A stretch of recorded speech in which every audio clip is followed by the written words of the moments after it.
Selamat datang di podcast Ruang Lektor. Saya Lektor Amatir. Semoga tersampaikan dan selamat mendengarkan. Berkah dalam saudara-saudaraku yang terkasih. Minggu ini bacaan kedua diambil dari Kolose, bab 1, ayat 24 sampai 28. Dalam suratnya kepada jemaat di Kolose, Rasul Paulus sedang berbicara bukan dari menara gading, melainkan dari tempat penderitaan. Kemungkinan besar penjara.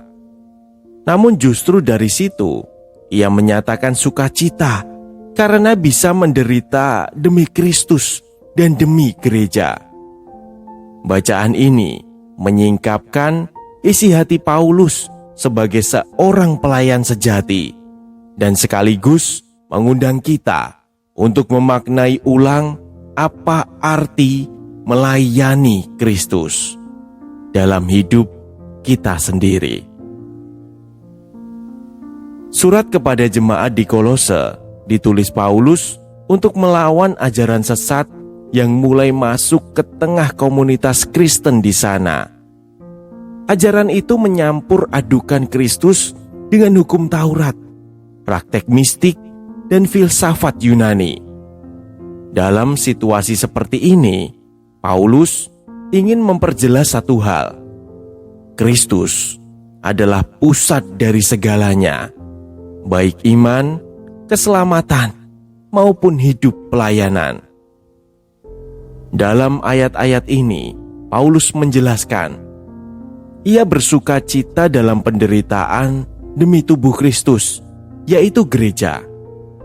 Ini bukan berarti penderitaan Kristus kurang, tapi menunjukkan bahwa penderitaan kita sebagai pelayan adalah partisipasi dalam karya keselamatannya. Ia diangkat menjadi pelayan untuk menyampaikan misteri Allah yang dulu tersembunyi, tapi kini dinyatakan. Kristus ada di tengah-tengah kita, pengharapan akan kemuliaan. Tujuan akhirnya jelas. Setiap orang bertumbuh dewasa dalam Kristus. Bukan sekedar jadi penganut iman, tapi sungguh mengenal dan hidup dalam Kristus. Bacaan ini mengajak meluruskan motivasi pelayanan. Dalam dunia yang penuh sorotan, seringkali pelayanan berubah menjadi panggung pencitraan, bukan altar persembahan. Ada beberapa contoh nyata yang bisa kita refleksikan di zaman sekarang ini. Misalnya, ada lektor yang latihan vokal, tetapi lupa menyiapkan hatinya. Seringkali yang dipoles adalah suara, bukan semangat rohaninya. Yang terdengar nyaring adalah ego, bukan sabda. Ada yang aktif pelayanan, tapi tujuannya supaya terlihat hebat. Namun Tuhan ditutupi oleh ambisi pribadinya. Ada yang takut menyuarakan kebenaran karena tidak enak dengan teman.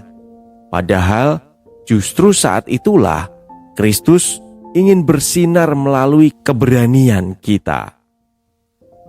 Paulus menyadarkan bahwa pelayanan sejati akan membawa luka, tapi luka yang bermakna, karena kita ikut serta dalam penderitaan Kristus. Pelayanan yang benar adalah yang membawa orang makin dekat dengan Yesus, bukan makin kagum pada kita. Jenis bacaan ini adalah surat pastoral dan teologis, syarat makna, padat refleksi. Kita bacakan dengan serius, dalam, dan penuh keyakinan rohani. Bayangkan, Paulus berbicara dari dalam penjara, tetapi mimik wajahnya bercahaya karena keyakinan dan kasih pada Kristus. Bacalah seolah-olah kita sedang menyampaikan suara hati seorang rasul kepada jemaat masa kini. Sekian. Jangan berharap umat mengerti jika kita sendiri belum memahami isi sabda yang hendak dibagi. Maka dari itu, lektor yang baik adalah lektor yang mempersiapkan diri agar suara yang keluar bukan sekedar bunyi, tetapi sabda yang hidup dan menggetarkan hati. Lewat suara kita yang sederhana, buat sabdanya menyentuh jiwa. Semoga tersampaikan berkah dalam.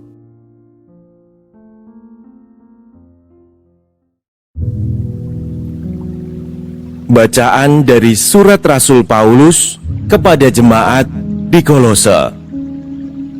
Saudara-saudara, sekarang aku bersuka cita bahwa aku boleh menderita demi kamu dan menggenapkan dalam dagingku apa yang kurang pada penderitaan Kristus untuk tubuhnya, yaitu jemaat. Aku telah menjadi pelayan jemaat itu sesuai dengan tugas yang dipercayakan Allah kepadaku untuk meneruskan kepenuhan firman-Nya kepada kamu, yaitu rahasia yang tersembunyi berabad-abad dan turun-temurun kini dinyatakan kepada orang-orang kudus-Nya. Allah berkenan memberitahu mereka betapa kaya dan mulianya rahasia itu di antara bangsa-bangsa lain, yaitu Kristus ada di antara kamu. Dialah harapan akan kemuliaan. Dialah yang kami beritakan dengan memperingatkan orang dan mengajar mereka dalam segala hikmat untuk memimpin setiap orang kepada kesempurnaan dalam Kristus. Demikianlah sabda Tuhan.